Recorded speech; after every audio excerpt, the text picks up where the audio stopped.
बरकत के लिए चढ़ना नहीं, वहाँ से मिट्टी या कंकड़ी ले जाना जायज़ नहीं है, तो इसलिए हमने आपको डायरेक्ट बोर्ड पढ़ा दिया।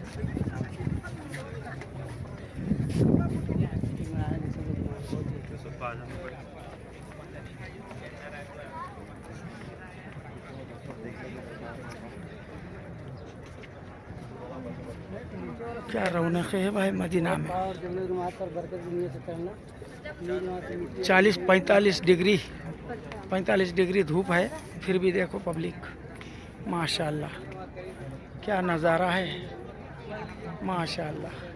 शुक्र अदा करो पैगंबर अपने मोहम्मद सल्लल्लाहु अलैहि वसल्लम का, आज उनकी वजह से हम यहाँ पे मुसलमान के नाम से खड़े हो रहे। वो लोग मेहनत करे, अपना आते आटे पे लकीर खींच रहे। यही ओहद का मैदान है और ये बड़े एहतराम की जगह है, क्योंकि इस मकाम पर इस्लाम की एक बहुत बड़ी लड़ाई लड़ी गई थी, जिसको जंग ओहद कहा जाता है। आपके इस तरफ जो ये पहाड़ी है, बड़ी सी पहाड़ी, इस पहाड़ का नाम है ओहद, और इसी पहाड़ के दामन में ये लड़ाई हुई थी, इस्लाम की दूसरी लड़ाई, जिसको जंग ओहद कहा जाता है। इस लड़ाई के मौके से मुसलमानों की जो तादाद थी, 700 की तादाद मुसलमानों की थी और 3000 की तादाद में कुफ़ार मौजूद थे। अल्लाह के नबी जब निकले थे तो 1000 के साथ निकले थे, लेकिन रास्ते से 300 लोग जो मुनाफिक थे, जिन्होंने अब्दुल्ला इब्न उबई की बात पर लब्बैक कहा, वह लोग लौट करके वापस कहाँ चले गए? मदीना। बाकी बचे 700, फिर 700 को लेकर के अल्लाह के रसूल इस मकाम पर पहुँचे। तो जब आप इस मकाम पर आए तो आपने सबसे पहले 50 तीरंदाज सहाबा किराम, जो उस ज़माने में तीर चलाने में माहिर थे, हथियार चलाने में माहिर थे, आपने उन 50 को हजरत अब्दुल्ला बिन जुबैर की क़यादत में एक पहाड़ी के ऊपर, एक घाटी के ऊपर, पहाड़ी नज़दीक जाके बताऊंगा, देखो जिस दूसरे पहाड़ी पर आपने रोका था, उस पहाड़ी का नाम है जबल रुमात। वो पहाड़ी आपके दाहिनी तरफ है, जहाँ पे दो चंद लोग खड़े हैं, यही वो पहाड़ी है जिस पर 50 तीरंदाज सहाबा किराम को अल्लाह के नबी ने रोका था, और अल्लाह के नबी ने उतरने के लिए सख्ती से मना किया था। अल्लाह के नबी ने कहा था, अगरचे हमारी हार हो या हमारी जीत, अगर तुम देखना कि हमारे जिस्मों को चील और कौवे भी नोच खा रहे हैं, लेकिन फिर भी तुम्हें इस पहाड़ी से क्या करना है? नीचे नहीं उतरना है। उतरने के लिए आपने सख्ती से मना फरमाया। लेकिन जब लड़ाई शुरू हुई तो शुरू के दौर में मुसलमानों को कामयाबी मिली, मुसलमानों को गलबा हासिल हुआ, दुश्मन जो है मगलूब हुआ। जब दुश्मन भागने लगा तो उस पहाड़ी पर जो सहाबा किराम, तकरीबन 50 सहाबा किराम जो खड़े थे, उनके दरमियान में इख्तलाफ हो गया।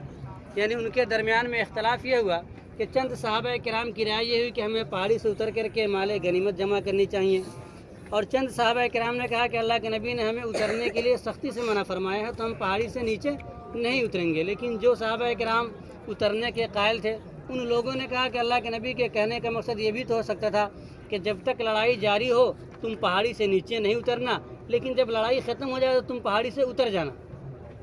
लिहाजा उस मकाम पर जो लोग भी खड़े थे उनसे भूल हुई और वह लोग पहाड़ी से नीचे उतर गए। जैसे ही सहाबा किराम पहाड़ी से नीचे उतरे, हज़रत खालिद बिन वलीद जो उस वक्त तक इस्लाम कबूल नहीं किए थे, उन्होंने दूर से ही देख लिया कि वो पहाड़ी खाली हो गई, क्योंकि उस पहाड़ के पीछे से एक रास्ता था। जब उस पहाड़ को खाली देखा तो उन्होंने पलट करके दोबारा मुसलमानों के ऊपर हमला कर दिया। दाहिनी तरफ से खालिद बिन वलीद अपनी फ़ौज को लेकर के, और बाईं तरफ से इकरमा इब्ने अबू जहल, और इसी दोबारा हमले के नतीजे में तकरीबन 70 से ज़ायद सहाबा किराम की शहादत हुई। दोबारा जो हमला हुआ मुसलमानों के ऊपर, उसी हमले में अल्लाह के नबी भी ज़ख्मी हुए थे, आपके दंदान मुबारक भी शहीद हुए थे, हज़रत मुसा बिन उमैर भी शहीद हुए थे, और हज़रत अमीर हमज़ा रज़ी अल्लाह तआला अन्हु भी शहीद हुए थे। हज़रत अमीर हमज़ा रज़ी अल्लाह तआला अन्हु को जिसने शहीद किया था उसका नाम था वहशी। वहशी ने सैयदना अमीर हमज़ा रज़ी अल्लाह तआला अन्हु को शहीद किया। जब वहशी ने इस्लाम कबूल किया फ़तह मक्का के बाद और अल्लाह के नबी की खिदमत में है, तो अल्लाह के नबी अलैहिस्सलाम ने वहशी से पूछा, क्या वहशी तुम ये बताओ कि तुमने मेरे चचा को कैसे शहीद किया था? तो वहशी ने अपनी ज़ुबान से इकरार किया कि अल्लाह के नबी, आपके चचा जो है बड़े बहादुर शख्स थे, आपके चचा को शहीद करना हर किसी के बस का नहीं था, लेकिन मैं उस लड़ाई में आपके चचा के पीछे लगा हुआ था। जैसे ही आपके चचा आगे की तरफ बढ़े, हमारी नज़र जो है आपके चचा पे पड़ी, मैंने पीछे से तीर फेंक करके मारा, जिसके नतीजे में आपके चचा क्या हो गए? शहीद हो गए। और जैसे ही मैंने तीर फेंका, तीर सैयदना अमीर हमज़ा रज़ी अल्लाह तआला अन्हु को लगा, तो आपके चाचा जो है पलट करके हमारी तरफ देखे। जैसे ही मेरी तरफ देखे तो हमारे जिस्म के अंदर कपाहट तारी हो गई, और हमारे हाथ में जो तीर और तलवार थे वो सब ज़मीन पर गिर गए। यानी इतना रोब और दबदबा हज़रत अमीर हमज़ा रज़ी अल्लाह तआला अन्हु का दुश्मन पर होता था कि तीर लगी हुई है, उस हालत में भी वहशी जो है काँपने लगा और जड़ से تیر اور تلوار اس کے ہاتھ سے زمین پر گر گئی. تو اللہ کے نبی نے وحشی سے کہا کہ اے وحشی جب بھی تم میرے مجلس میں آنا ہمارے سامنے نہیں بیٹھنا، چونکہ جب تم میرے سامنے بیٹھو گے تو مجھے غصہ آئے گا. جب اللہ تعالیٰ نے تمہیں معاف کر دیا تو میں بھی تمہیں معاف کرتا ہوں. وحشی جو اللہ کے نبی کا سب سے بڑا دشمن تھا. وحشی نے کس کو شہید کیا تھا؟ سیدنا امیر حمزہ رضی اللہ تعالیٰ عنہ کو شہید کیا تھا. لیکن بعد میں چل کر کے اس نے اسلام قبول کر لیا، اور اسلام قبول کرنے کے بعد تمام گناہ جو ہے کیا ہوتے ہیں؟ مٹ جاتے ہیں. اور ہندا جو اللہ کے نبی کی سب سے بڑی دشمن تھی، ہندا جس نے سیدنا امیر حمزہ رضی اللہ تعالیٰ عنہ کے سینہ کو چاک کر کے کلیجی نکال کر کے چبائی تھی اسی لڑائی کے میدان میں، اس نے بھی ایمان قبول کیا. یعنی وہ بھی جب ایمان قبول کر لی تو اس کے بھی سارے گناہ کیا ہو گئے؟ مٹ گیا. اور ان لوگوں کو خطاب کیا میرے اللہ کی طرف سے رضی اللہ عنہم و رضوا عنہ، کہ اللہ ان سے راضی ہو گئے اور وہ اللہ سے راضی ہو گئے. یعنی دلوں کا مالک کون ہے؟ اللہ پاک ہے. اللہ پاک کب کس کے دل کو پلٹ دے یہ کسی کو معلوم نہیں ہے. یہ لوگ اتنے بڑے دشمن تھے دین کے اور اللہ کے نبی کے، لیکن اللہ تعالیٰ نے ان لوگوں کے دلوں کو پلٹ دیا. یہ لوگ اسلام قبول کر لیے اور پکے سچے مسلمان ہو گئے اور صحابی رسول بنے. کیا بنے؟ صحابی رسول، جن کو خطاب ملا رضی اللہ عنہم و رضوا عنہ، کہ یہ اللہ سے راضی ہو گئے اور اللہ ان سے راضی ہو گیا. تو کہنے کا مقصد یہ ہے کہ دلوں کا مالک کون ہوتا ہے؟ اللہ پاک ہوتا ہے. اللہ کب کس کے دل کو پلٹ دے یہ کچھ نہیں کہہ سکتا. تو سیدنا امیر حمزہ رضی اللہ تعالیٰ عنہ کو شہید جو کیا تھا وحشی تھا، اور وحشی کو اس کے آقا نے یہ کہہ رکھا تھا کہ اے وحشی تم اگر سیدنا امیر حمزہ کو یا آل نبی میں سے کسی ایک کو بھی تم قتل کر دو گے تو ہم تمہیں انعام کے طور پہ 100 اونٹ بھی دیں گے اور ہم تمہیں آزاد بھی کر دیں گے. وحشی کا آقا جو ہے مکے کا رہنے والا تھا، اس کا نام تھا مطعم بن زبیر.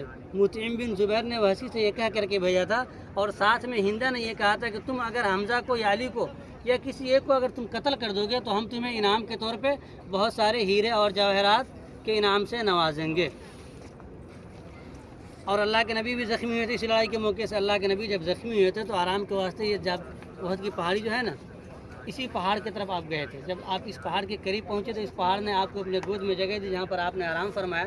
جب جنگ ختم ہوئی تو صحابہ کرام کو خبر ملی کہ اللہ کے نبی جو ہے جبل احد پہ آرام فرما ہے. تو صحابہ کرام اللہ کے نبی کے پاس پہنچے. جب صحابہ کرام اللہ کے نبی کے پاس گئے تو نبی پاک صلی اللہ علیہ وسلم سے صحابہ کرام نے عرض کیا کہ اللہ کے نبی تمام جسموں سے خون ٹپک رہا ہے، لیکن ایک جسم مبارک ایسی بھی ہے کہ جس سے پانی ٹپک رہا ہے. تو اللہ کے نبی نے فرمایا کہ حضرت حنظلہ کی باڈی ہے، کیونکہ حضرت حنظلہ رضی اللہ تعالیٰ عنہ کی نئی نئی شادی ہوئی تھی اور وہ صبح سویرے اس لڑائی میں شریک ہوئے تھے اور ان کی بھی شہادت ہو گئی تھی.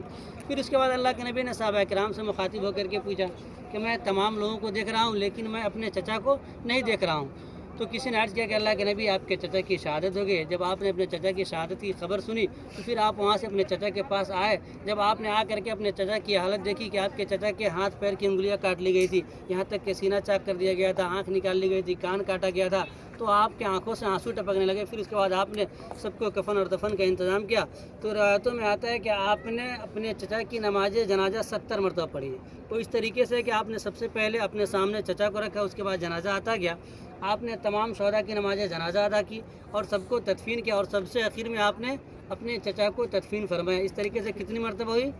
70 مرتبہ ہوئی. اور اللہ کے نبی کی دلی خواہش یہ تھی کہ آپ اپنے چچا کو جنت البقیع میں تدفین کرنا چاہتے تھے. لیکن اس احد پہاڑ کی خواہش یہ تھی، احد پہاڑ نے اللہ سے التجا کی تھی کہ اللہ امیر حمزہ جو ہے ہمارے دامن میں آرام فرمائے. تو پھر اللہ کے نبی علیہ السلام نے اپنے چچا کو اسی احد کے دامن میں تدفین فرمایا. لیکن تدفین کے وقت چند صحابہ کرام ایسے بھی تھے کہ جن کے پاس تدفین کے لیے چادر مبارک نہیں تھی. تو ایک صحابیہ جو 2 چادریں مبارک لے کر کے آئی تھی، تو اللہ کے نبی نے قرآن اندازی کیا تھا. قرآن اندازی میں جو بڑی چادر تھی حضرت عبداللہ بن جہش کے حصے میں آئی تھی، اور جو چھوٹی چادر تھی اللہ کے نبی کے چچا کے حصے میں آئی تھی. یعنی چادر اس قدر چھوٹی تھی کہ سر کی طرف کھینچا جائے تو پیر کھل جا رہا تھا، پیر کی طرف کھینچا جائے تو سر مبارک کھل جا رہا تھا. تو آخر میں اللہ کے نبی نے اپنے چچا کے پیروں پہ گھاس وغیرہ رکھ کر کے آپ نے اپنے چچا مصعب بن اپنے تدفین فرمایا. اور ایک جو بڑی چادر تھی حضرت عبداللہ بن جہش کے پاس تھی، اسی چادر کے اندر آپ نے حضرت مصعب بن عمیر کو بھی تدفین فرمایا. بڑی والی چادر میں ایک ساتھ میں آپ نے 2 صحابہ کو تدفین کیا، حضرت عبداللہ بن جہش اور حضرت مصعب بن عمیر. ان دونوں حضرات کو آپ نے ایک ساتھ میں تدفین فرمایا. تو جو لوگ بھی شہید ہوئے تھے اس لڑائی کے موقع سے، ان تمام حضرات کی قبر مبارک گئے اسی جالی کے اندر ہے. اور ہمارے اور آپ کہنے کا مقصد ہے ان حضرات کو سلام پیش کرنا، کیونکہ یہ عمل اللہ کے نبی سے ثابت ہے. اللہ کے نبی روزانہ فجر کی نماز کے بعد اس مقام پر آیا کرتے تھے. آپ اپنے چچا کو اور دیگر تمام شہداء احد کو سلام پیش کر کے جایا کرتے تھے. تو یہ عمل اللہ کے نبی سے ثابت ہے، اور ہم لوگ اسی عمل کو زندہ کرنے کے لیے یہاں हाजिर हुए हैं। जब लोगों ने ये बात कहना शुरू किया कि हमने अमीर हमजा को कत्ल कर दिया या मार दिया, तो अल्लाह ताला ने उनके शान में कुरान करीम की आयत नाजिल फरमाई, वला तक़ूलू लिमन युक़तलू फ़ी सबीलिल्लाहि अमवात बल अहयाउन वलाकिन ला तशऊरून, कि जो लोग भी अल्लाह के रास्ते में शहीद कर दिए गए तुम उनको मुर्दा मत कहो, बल्कि वो ज़िंदा है अपने रब के नज़दीक। और वहसी ने अल्लाह के नबी से ये वादा किया था कि अल्लाह के नबी, मैंने इस्लाम के सबसे अजीम तरीन शख्सियत को शहीद किया है, जब तक मैं इस दुनिया के सबसे बदतरीन इंसान को शहीद नहीं करूँगा उस वक्त तक मुझे सुकून नहीं मिलेगा। तो लिहाजा अल्लाह के नबी के जाने के बाद एक शख्स ने नबूवत का दावा किया था जिसका नाम था मुसलमा इब्ने कज़्ज़ाब। तो मुसलमा इब्ने कज़्ज़ाब को वहसी ने अपने हाथों से कत्ल किया था। तो जिन लोगों को कुरान करीम की जो भी आयत याद हो, अव्वल आखिर दरूद शरीफ पढ़ लीजिए, सूरह फातिहा पढ़ लीजिए, 3 मरतबा सूरह इखलास पढ़िए और नजराना पेश कीजिए और गाड़ी में चलिए। अल्लाहुम्मा सल्ली अला सय्यिदना मौलाना मुहम्मद सल्लल्लाहु अलैहि बारिक मोहम्मद व अला आलि मोहम्मद कमा बारकता अला इब्राहीम व अला आलि इब्राहीम इन्नका हमीदुम मजीद। अल्लाहुम्मा सल्ली अला सय्यिदना मौलाना मुबारक सल्लल्लाहु अलैहि बारिक मोहम्मद व अला आलि मोहम्मद मजीद। अल्लाहुम्मा सल्ली अला सय्यिदना मौलाना मुबारक सल्लल्लाहु अलैहि बारिक मोहम्मद व अला आलि मोहम्मद कमा बारकता अला इब्राहीम व अला आलि इब्राहीम इन्नका हमीदुम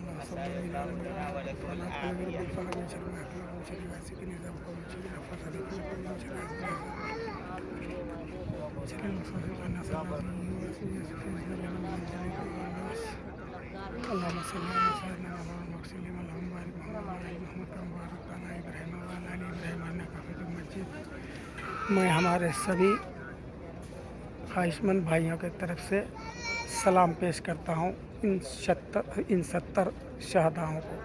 अस्सलामु अलैकुम।